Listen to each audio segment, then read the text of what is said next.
So you guys know me as a guy that made millions of dollars in the stock market, how I generate roughly $30,000 per month when I do stock options.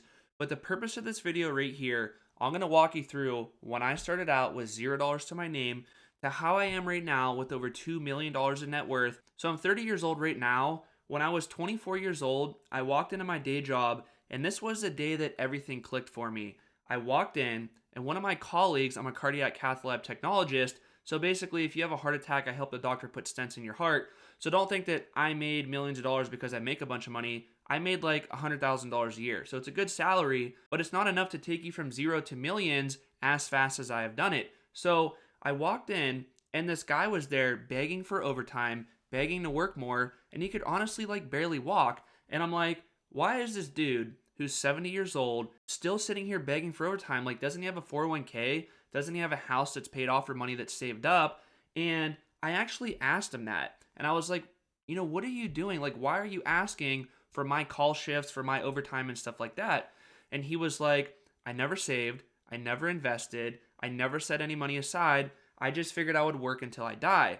And at that moment in time, it clicked for me. It clicked that I want to do everything in my power to never be like that guy. So that's where I started my journey right there. So I was like, how do I invest my money the right way, a safe way, but a way that's going to get me to the multimillionaire level because I wanted to chase after financial freedom. I did not want to be 70 years old, working at my day job, begging for overtime, working for the man, as people call it. So that's where I started out at my day job. Now, when I started out, roughly 6 years ago, I had no money to my name. I had no money. I didn't know anything about investing, nothing about the stock market.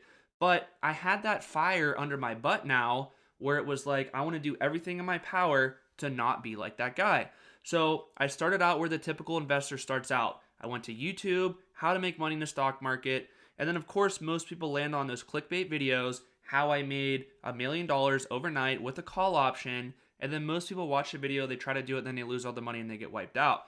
I went through that whole journey. I went through the journey of trying to make quick money, trying to make money overnight. It usually doesn't work. Yes, there's people that win the lottery, but there's millions of people that didn't win the lottery too.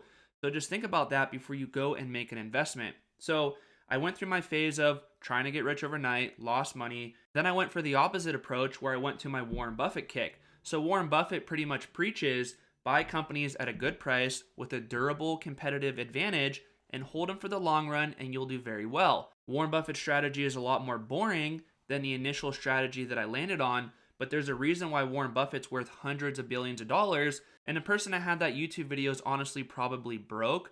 So that kind of clicked for me a little bit right there. And then I started going on Google and I was typing in Warren Buffett top 10 books. So then once I started going through all of Warren Buffett's books, I would then figure out what other billionaires are reading. Because why would I not want to take information from the source of, hey, this was a good book, this really took me to the next level. So I want to consume that type of information. And I would say from the day that I talked to my colleague where he said he's broke, has no money, he has to work till he dies pretty much, I probably read in the next 12 months over 30 investing books. So I'm reading, almost 2 to 3 a month.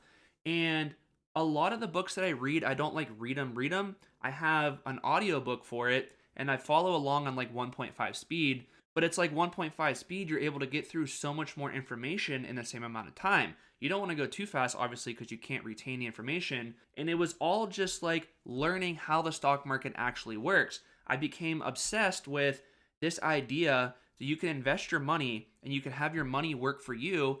And eventually, once you get to a certain amount of money, like my target, my huge threshold was $1 million. I hit $1 million a couple years ago. But I knew that once I hit my first $1 million, that was a huge milestone for many reasons. Number one, because I proved to myself that it could be done. There's so many temptations along the way on your first $1 million. Like when you get your first 20,000 bucks, maybe you want to go on a vacation. Your first 50K, now I want to go pay cash for a brand new car. 100K, maybe I want to go, big down payment on a house. And then as you get more money, you realize that most of the other stuff doesn't matter. Your goal is going to be, once you get a little bit of money, you're going to say, okay, I have 100K invested in a stock market. What if that does 10% per year? So now, by doing nothing, I'm going to make roughly $10,000 every single year because 10% of 100K is 10,000 bucks. So then I was like, okay, if I could have 100K in there, why can't I have $1 million in the stock market? So I had to think bigger. I had to think of how I could scale from $100,000 to $1 million. And one of the super important things that really took me to the next level was I didn't think of how do I make my first $1 million.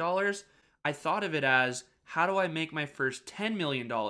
Because when you think of trying to make your first $1 million as making $1 million, you're going to correlate that to trading time for money at your day job. But you can't trade enough time for money at your day job. Most people, unless you're like a surgeon or something, but you can't trade enough time for money at your day job to scale to $10 million. So you have to think bigger. And this is where I even put more time and energy into learning how the stock market works even more. And then I started to branch out into the real estate field. So in a little bit, I'm going to bring all this together, how I do stocks, stock options, and real estate, and why it's super important to have the whole package together. So I realized, yes, the day job is not the answer, but starting out, I have to trade time for money to get a little bit of money invested. But once I hit my first 100K, that's where I said, okay, I could do this. Let's scale another 900K. I know it sounds crazy, but I said, let's scale another $900,000 and get this to $1 million of net worth. So I continued to read the books, go to seminar, do courses. I can't tell you how many YouTubers courses I've done. I've probably been through at least 50 of them. And most people are going to be like, dude, you went through 50 YouTubers courses. They're probably all junk. And it's like, some of them suck, but some of them are really good. But what if I learned one thing through those 50 different courses, one lesson in each one, but that one lesson was a game changer? That's 50 game changers that I now have in my tool chest right here, so that if a stock or a piece of real estate happens to be on sale or there's really any deal going on out there, I'm able to spot the deal. Because if you don't know what you're looking for, how can you find it? You can't just go read one book and watch one YouTube video and think you're like an informed investor. You have to consume a lot of information, and that's why audiobooks are really big for me. YouTube was really big for me. I learned a lot from YouTube. And the 1.5 speed was really big. Like, that saved me so much time. You know, if you're driving in your car to work, you can listen to something. Driving home, you can listen to something. There's a lot of free time in your day that you just realize isn't there, but it really is there. So now 2022 rolls around, and if you go look at any chart of the stock market in 2022, you will see that the stock market went down roughly 35% for the NASDAQ. So I was still working at my day job in 2022, but I knew that it was coming to an end. I knew that I was getting close to the point where I'm getting pretty good at the stock market, where I can invest my money, I could do stocks and stock options, to the point where the money I make in the stock market generates way more than I'll ever make at my day job. So 2022, when that dip happened, I can't tell you how many people at my day job were freaking out. The stock market's crashing. It's the next 2008. It's going to go down another 40%. All the news articles are negative. Basically, everyone's just freaking out, panic selling. And I'm like, dude, the stock market's going down because the Fed is raising interest rates, because inflation's high, because the economy is strong. And I was kind of like, once inflation starts to trend back down, the Fed could then go cut rates. And when the rates go down, the stock market typically can go higher. So I'm like, right now is a really good time to buy things when they're on sale. And I like to talk about the stock market as a rubber band. The stock market usually goes up roughly 10% per year. But in 2022, the stock market was like a rubber band being stretched down. So when you stretch a rubber band down and I go and let it go, this corresponds to the stock price being stretched down. When you let it go, the stock market wants to fling back up and revert back to that 10% growth line. That's typically what the earnings of these companies grow at in NASDAQ or the S&P 500. So I knew that 2022 there were discounts out there. So I was buying calls, I was selling puts, I was building the base of my portfolio. I was working overtime like crazy, working 6-7 days a week, working graveyard shift, day shift, swing shift, all the shifts, because I knew that things were on sale, and I was basically like salivating out of the mouth. I'm like, dude, we need to get in the stock market right now, ASAP, and leverage ourselves to capitalize on this dip right here. So when 2023 and 2024 this year rolled around, that's where my net worth absolutely exploded. So 2022, my Charles Schwab account was $290,000. 2023, it was $506,000. In 2024 December, I did crack through the $1 million mark. So by setting myself up in 2022, I basically tripled my account in 2 years. That is the power of having confidence in the plays that you're making and really understanding how the stock market works. Now you're going to say, well, how do you incorporate real estate into this package right here? And so right now I have multiple rental properties, and my goal is to buy one rental property per year. And the reason why I want to buy one rental per year is, number one, I can make money on it. And, I like to buy when there's fear in the market. So, like right now, it's close to Christmas time. Not many people are moving, not many people are buying. So, that's usually when you can find better deals. I haven't found a deal yet this year, just to be honest with you. I'm still looking, but honestly, like, rates are still high, but for whatever reason, people are still wanting to buy right now. So, my last real estate deal, the home that I live in right now where I'm recording this, I bought the house for $460,000, and now it's worth $600K. So on paper, I'm up $140,000, but it's not easy to find those deals. But you'd be surprised that if you walk through 5 or 10 houses per week, which is what I do every single week with my wife, you'll be able to spot opportunities where it's like, this house is the same as this house. It's in a better neighborhood and it's $50K cheaper. We should probably buy that. But if you don't look at a bunch of houses, you don't know how to spot a deal. And that's how it works in the stock market. If you're not looking at a bunch of companies, reading a bunch of earnings reports, and educating yourself on what to even look for, you don't really know what to look for. So the deal is, every single year, I plan to move out of the house I'm living in right now. So I live in this house right now. When I buy another house, I'm going to move out of this one, move into the new house, and then rent this house out right here. And then what I do is I do a thing called depreciation, where basically I could do an accelerated depreciation schedule called a cost segregation study, where I bring my depreciation forward.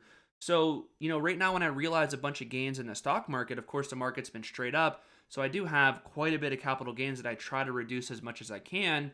But I could pull the depreciation forward on my real estate, carry that over to the stock market, and let's say I made 200K realized capital gains this year in the stock market. I mean, of course, my account went up like $500,000, but a lot of that is unrealized. So if I realize maybe 200K, but on my real estate, I could pull 100K forward on depreciation. I then carry that over and it looks like I only made 100K in the stock market. And if you assume like a 35% tax rate, I'm now only taxed on 35% of 100K versus 35% of 200K. So that saves me roughly $35,000 in taxes by buying that house, on top of I probably got it for a deal and I'm probably going to rent it out and it will probably cash flow. So just doing these simple things every single year, dollar cost averaging into the base of my portfolio, which I do the S&P 500 and the NASDAQ. I do have some individual companies, but when I do buy individual companies or really anything in the base of my portfolio, I classify VOO, triple Q, and then 20% individual stocks as the base of my portfolio. I do plan to hold those stocks and ETFs pretty much forever. Now, the whole purpose of the options is just to take the premiums received or the profits, take that profit, and then go buy more shares in the base of the portfolio. So options are not the primary strategy. Options are just a way that I could accelerate my purchases of the base of my portfolio.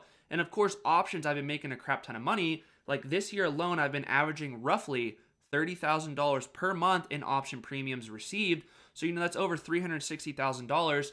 That's $360,000 that I could then go take and buy more shares in the base of my portfolio. So options are not the primary strategy. The primary strategy is to just get as many shares in the base of my portfolio as I can.